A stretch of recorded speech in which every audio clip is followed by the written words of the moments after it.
All right, we're ready. All right, let's call to order. The the Board of Supervisors special meeting for the Cochise County Board of Supervisors. We're meeting in the Board of Supervisors hearing room in Melody Lane in Bisbee, pursuant to ARS 38431.02H. The public will have physical access to the meeting room 15 minutes prior to the start of the meeting. Any item on this agenda is open for discussion of possible action. Members of the board may attend in person or via Microsoft Teams. Members of the public may also attend this meeting via Microsoft Teams or the mobile app. The board may permit public comment during the discussion of any item on this agenda. To speak on an agenda item, complete and return the speaker request form to the clerk of the board prior to 9 a.m. on the day of the meeting. We will begin with a roll call. District 1. Crosby's here. District 2. Gomez is here. And District 3, Antonori is here. All three supervisors are present and in person. We will begin with agenda item number 1. Can I get a motion to move agenda item number 1? Mr. Chair, I move we adopt the tentative county budget for fiscal year 2025 to 2026 in the amount of $293,120,335. This amount is composed of $110,634,585 in general funds and $182,485,750 in special revenue funds, and approve the funding requests as set forth in the attached exhibit. I second. All right, so discussion will go to Ms. Gilman for an explanation, and then we'll have our discussion. Hey, Chairman Antonori, supervisors. So we've had a series of budget meetings in April and May. I know you are well versed now on how the county budget is a complex document that evolves throughout the year. So what we present to you today is the tentative budget that consists of revenues from property tax, our property tax collections, our sales tax collections, that's the county half-cent of $10 million. We get state shared revenue, that's sales tax from all the various locations in the state, and then the Department of Revenue gives us our portion, which is $18 million estimated. And then our HERF revenue, which is the Highway User Revenue Fund, and the vehicle licenses taxes that are designated there. All of that makes up other revenues. I'm sorry, I'm skipping. The other revenues are from our JP courts, our Justice of the Peace courts, and magistrate fines. Health Department is anticipating an increase in revenue of 13.6%. Building permits should be flat for this year, and recorder fees from the recorder's office is down 2.5%. The general fund expenses, the board had asked to see where we spend our money, what departments, and this might be a little hard to read on the screen, but 34% is from general government and the internal services that support the county, from IT to development services to our various facilities, projects, and human resources. Then we have our judicial system, and that includes the county attorney, the courts, and our defense offices with 24%. The sheriff is about 23%. That's including the jail's maintenance of effort transfer. The 13% from, say, the elected offices, including the Board of Supervisors, Treasurer, Assessor, etc., and 6% from Health and Social Services.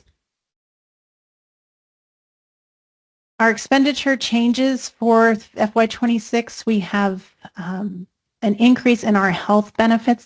These are the benefits we pay to our employees for medical care, eye, dental.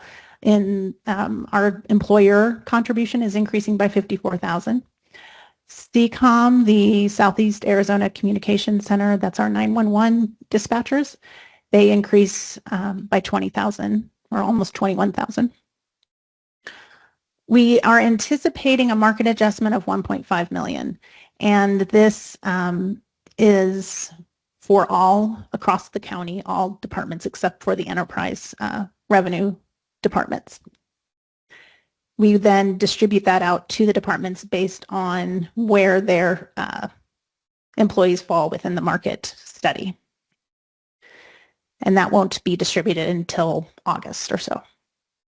Mandatory JP judicial increases, because the Superior Court judges received a pay increase.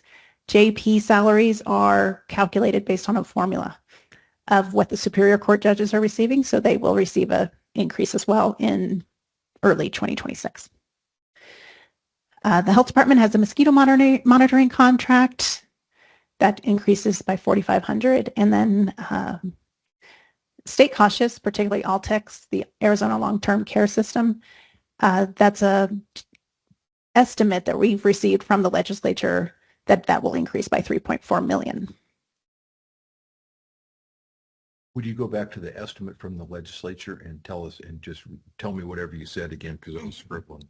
So the Arizona Long-Term Care System is a state cost shift that every county has to pay a portion of, and the Legislative Budget Committee has estimated that our increase will be $3.4 million. The CSA is trying to reduce that. They're in discussion with the representatives of both appropriations committees, trying to reduce that cost shift if possible, but that's still part of the budget discussion. So it may not be that much, but right now, for contingency reasons, that's what we have to plan for. So that's why we've set it at 3.4. Okay, then included in our discussion after Ms. Gilman's presentation, we should probably talk about other estimates having to do with the legislature. Please carry on. Yes. So I also want to point out to the board that this budget does include $18.78 million in contingency. This is about 17% of our total budget. So that contingency fund is primarily utilized should there be an economic downturn in the county and property taxes don't come in as anticipated or revenues don't meet expectations. We can pull from this contingency conservatively for emergencies. I've also included an additional $1 million in that contingency should the state budget be passed with additional increases to the county that we have not been aware of at this point. Since the state has not passed their budget at this time, we want to provide ourselves with some cushion for those unexpected or unknowns.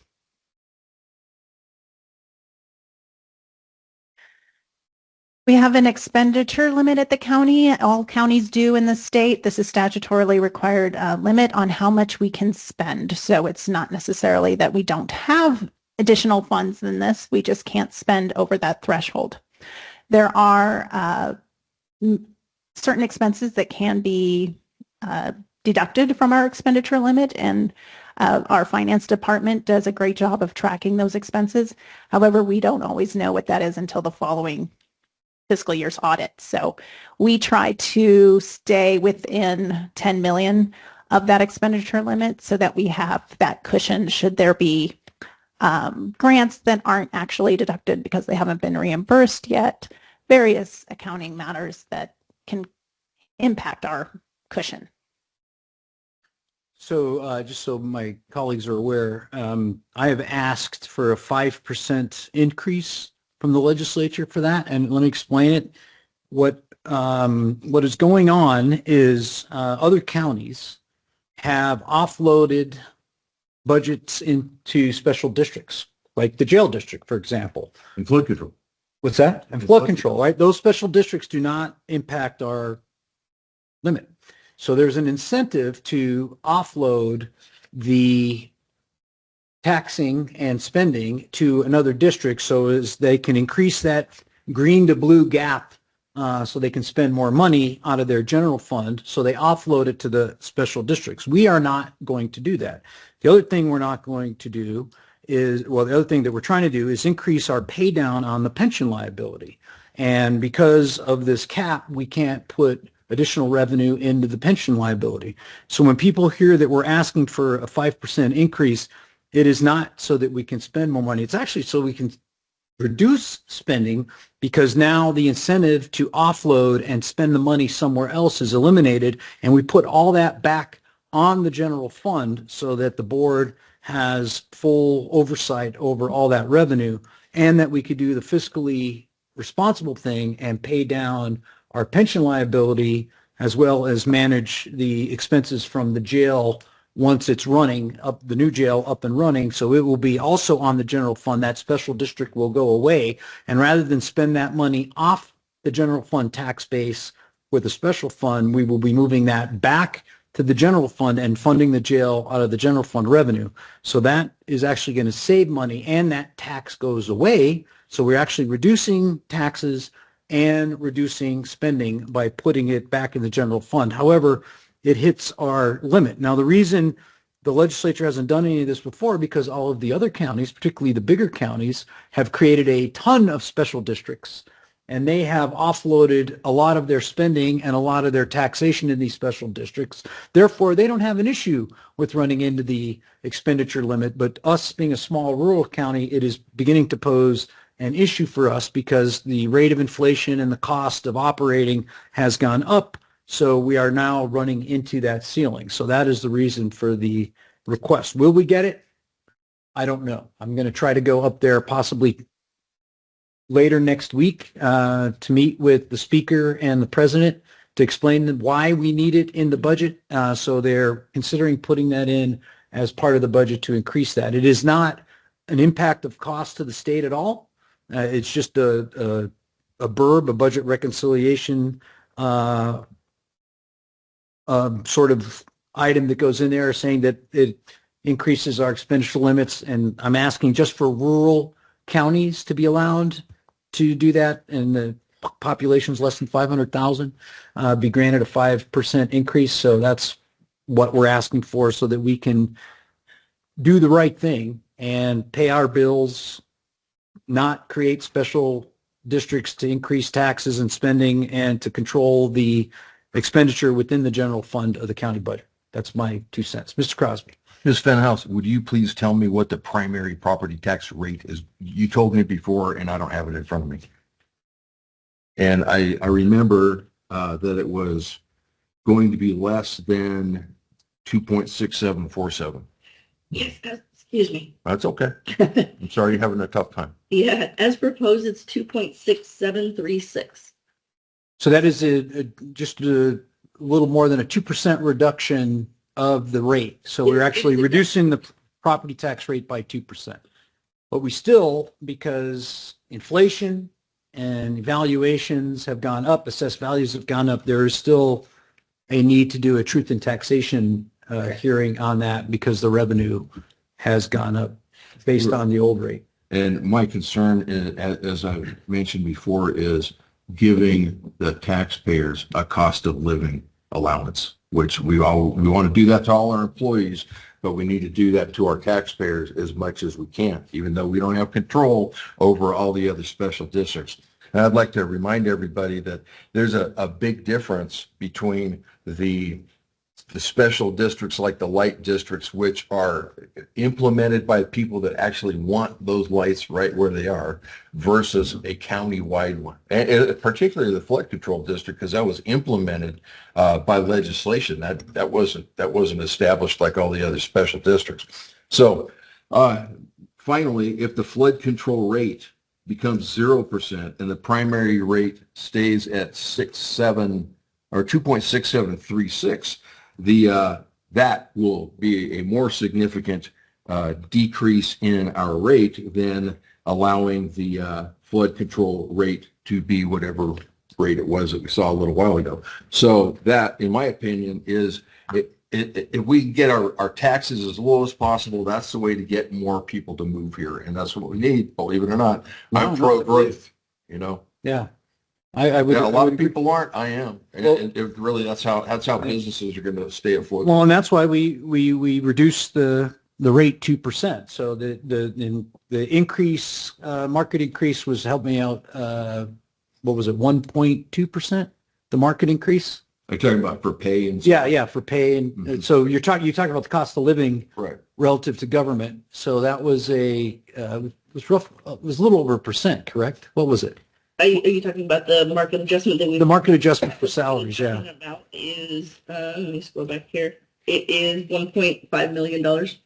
Yeah, but what was the percentage? It's not based on an overall percentage of the pay that we currently pay. It's based on what we had room for in the budget. So we were shooting for that 95% rate of market. So she doesn't have a calculated. Right, all right. But I'm It's an saying increase. it was a little bit over 1%, if what? I didn't see She just coughed.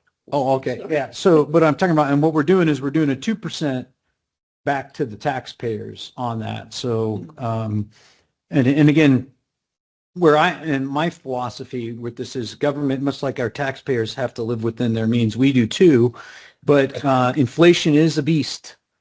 And, the system was set up based on sales tax revenue and based on assessed value to build inflation into the revenue so that we should not have to increase the tax rate and we should not have to increase the sales tax. We should live within that because it will take care of itself. Inflation will be built in as assessed value and prices rise. It's a built-in way to maintain everybody on that trajectory. What has happened over the last couple of years, we've seen the sales tax increase and we saw the property tax increase in the county, which I disagreed with, and I don't want to speak for my colleagues. So we are undoing the property tax increase that occurred and going back to the rate, or actually slightly less than the rate that was last year or the year before last, rather.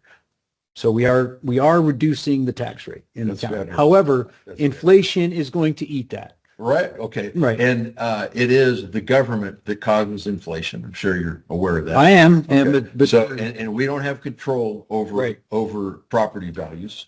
That's Mr. Leindecker's wheelhouse. right. And, And he's covered by, and a lot of people understand, he's covered by statute. I know. He's got a formula that he follows. He doesn't have a lot of I leeway understand. either. I So agree. it's a And not very- only am I like Mr. Leindecker real well, but I also, for our speakers that are here today, I believe that my colleagues are as determined to supervise the county as I am. And I'm very happy to have them with me here. Let's see, what else was I talking about?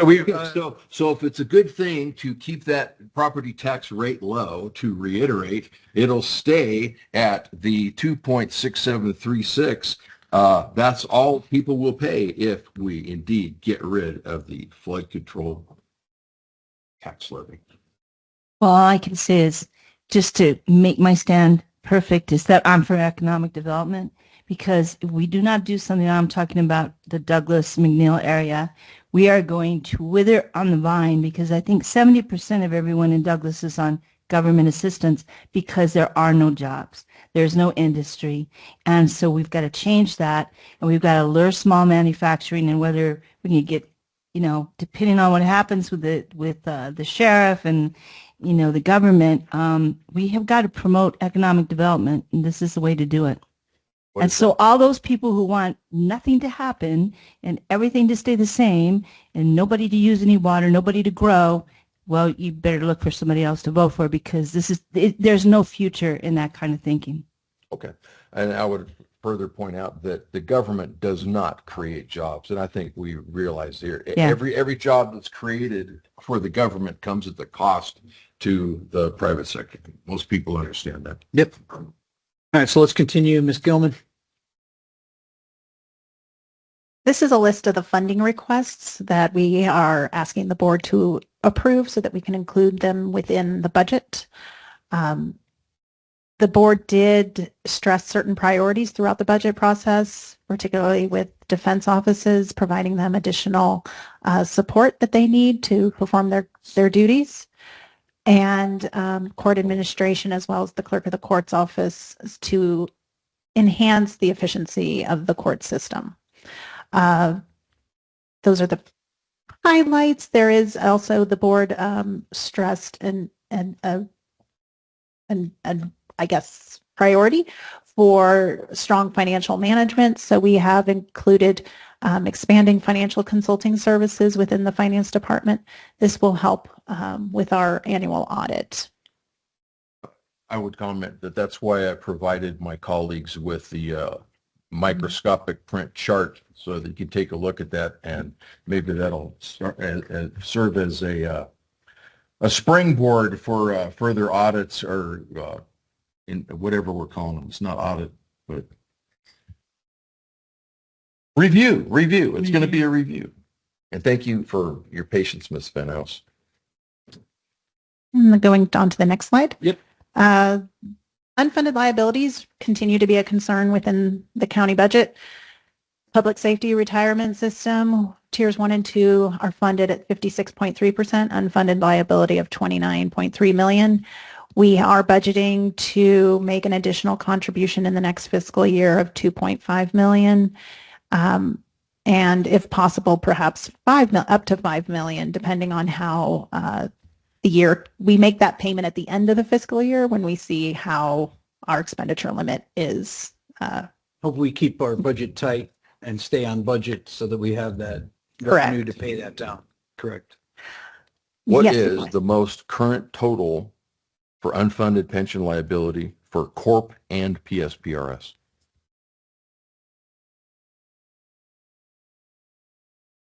That's pretty update.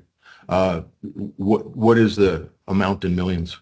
In the millions, let's see, our liability, it's up here. So our unfunded liability is 29.3 million.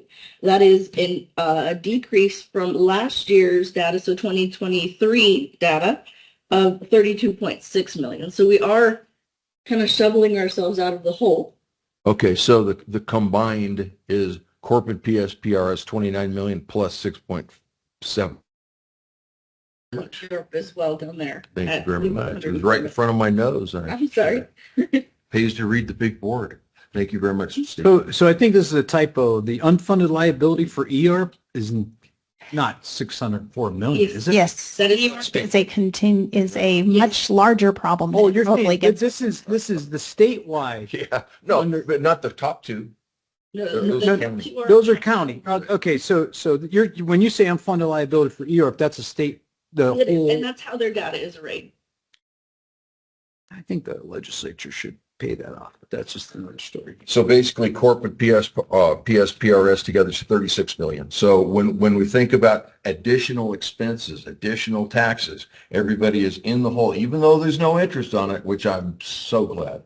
But it's 36 million in the hole, not counting in my jurisdiction, Sierra Vista's fire and police liability, Right. which is So we're making a conscious effort to pay that liability down, unlike other counties who went out and got a sales tax increase and then bonded to pay that off. So they borrowed money to pay off the liability and then they're like paying the it, Weimar Republic. paying the interest.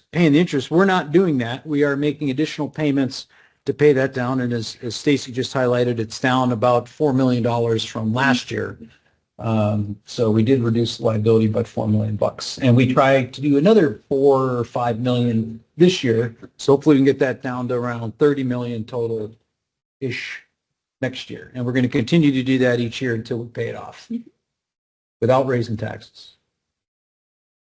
just for the public, Corp is the correction officer retirement program, and EORP is the election officer retirement program. So Thank you. All right, next slide. So this is an overall summary of the tentative budget for the board's approval. Again, revenues of 110 million, and then special revenue funds, bringing all funds to $293,120,335.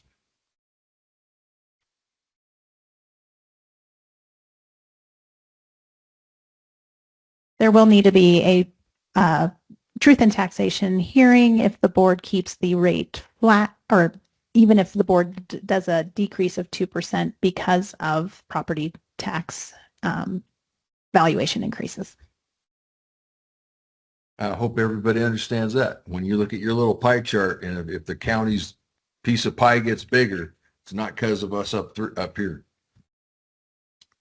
Well, yeah, that's most of the big hits I saw was the Cochise College tax. So that's not our control. Automatic. That's automatic. Automatic. It's not under our control. So that's electing members to the Cochise College Board.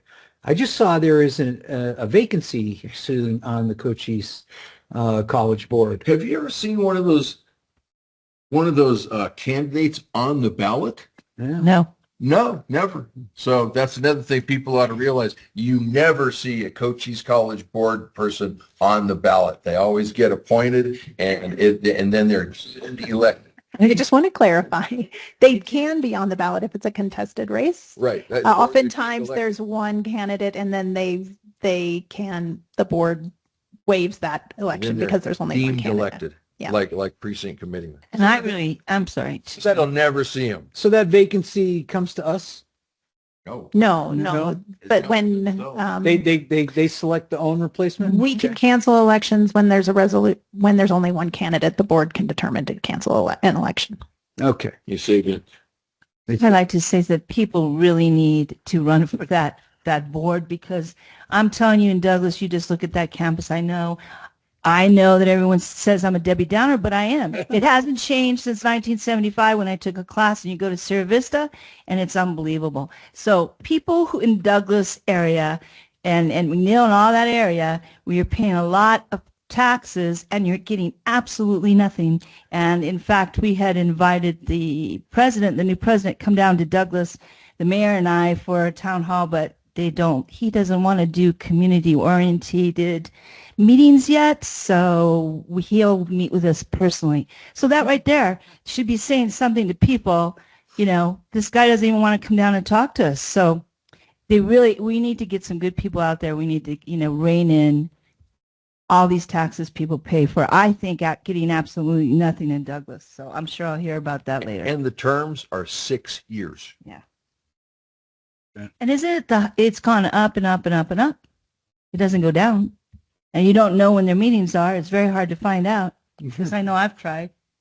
So anyway. All right, that's beyond our control. But great comment. So after that, that's pretty much it. We are at the point now where we have the motion on the floor to adopt the tentative budget. Any additional discussion before I call for the vote?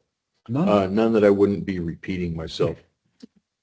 All right, so the motion before you is to adopt the tentative county budget for the 25-26 fiscal year in the amount of $293,120,335, which includes the general fund of $110,634,585 and special revenue funds of $182,485,750. All those in favor say aye. Aye. Aye. The motion passes 3-0. The tentative budget is adopted. All right, next, can I get a motion to move agenda item number 2, please? Mr. Chair, I move we set a truth in taxation hearing pursuant to ARS 42-17-107 for July 8th, 2025 at 10 a.m. in the Board of Supervisors hearing room, 1415 Melody Lane, Building G, Bisbee, Arizona, to receive public comments on the proposed tax levy. And never mind. Yep. Can I get a second? Second. All right, I have a motion second. Any discussion? I was just going to say, that's the section of the law where it does not say that you can't set rates now. So we can. I got you. That you can't what? He can't, there's nothing that says you can't. can set rates now. It Oh, just has a deadline that says you have to do it before this date, where Mr. Crosby's saying that means that you can set the Anytime. anytime before that date. That's Okay. that's his case. He's correct. So anyway, so any discussion other than No. that? None? All right, so the motion before you is to approve agenda item number 2, which is to set a truth and taxation hearing. All those in favor say aye. Aye. Aye. Motion carries 3-0. Okay, the next meeting will be immediately following this. We will take a 3-minute break. However, the meeting is at 10:30, which is a possible special executive session in the executive conference room to review and approve a proposed settlement of a large tax appeal, Michael E. Piper versus Cochise County. So with that, we will adjourn, and I'll see everybody in about 3 or 4 minutes.